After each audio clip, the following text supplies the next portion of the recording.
Le jardin botanique de Meil s'est spécialisé dans la connaissance des champignons africains.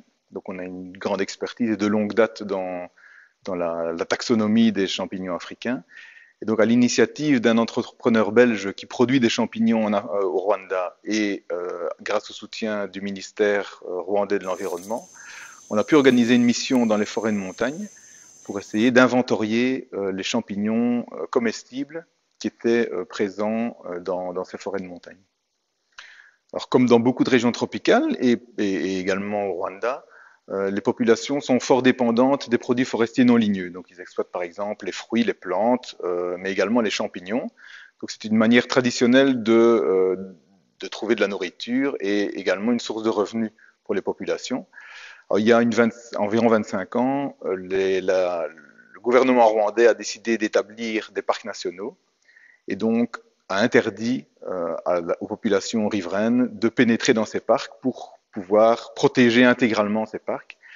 Et donc tous ces produits ne sont plus à disposition des populations alors que traditionnellement elles s'en nourrissaient. Donc notre objectif c'était d'identifier les champignons comestibles qui étaient présents dans ces parcs pour éventuellement envisager de les mettre en culture à l'extérieur des parcs, donc dans les villages qui sont tout autour de ces parcs.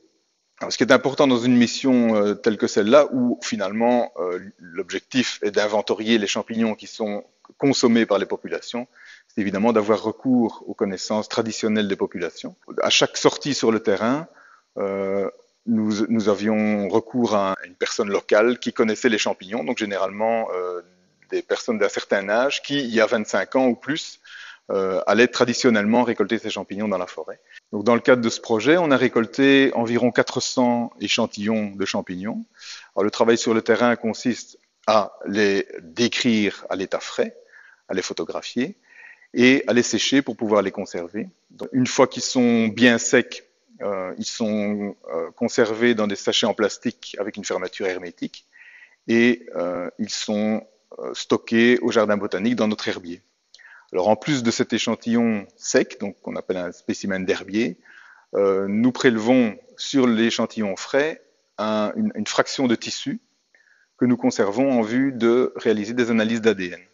Grâce à ces missions de terrain, bon, non seulement on améliore notre connaissance de la microflore, mais on peut aussi trouver des espèces nouvelles pour la science. Donc c'est le cas avec plusieurs souches qui ont été récoltées durant cette mission au Rwanda, notamment d'un shiitake qui serait le premier shiitake africain, puisque ces espèces sont surtout connues en Asie.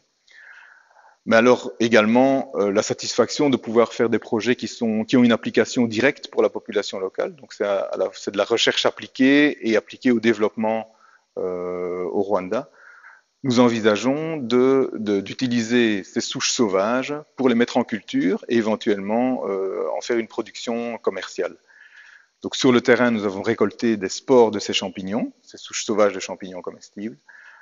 Ces spores ont été mises en culture et la société de Kigali Farms, donc qui est présente au Rwanda, a commencé à tenter la culture de ces espèces sauvages. Alors pour l'instant, les deux souches ont très bien fonctionné en culture. Ce sont deux souches de pleurotes, donc, mais des pleurotes sauvages, donc notamment une qui a une coloration jaune et qui est particulièrement intéressante d'un point de vue commercial, puisqu'elle est la couleur est tout à fait atypique, le goût est excellent. Donc maintenant, le travail de Kigali Farm, ce sera d'essayer d'augmenter les rendements de cette culture en trouvant des milieux appropriés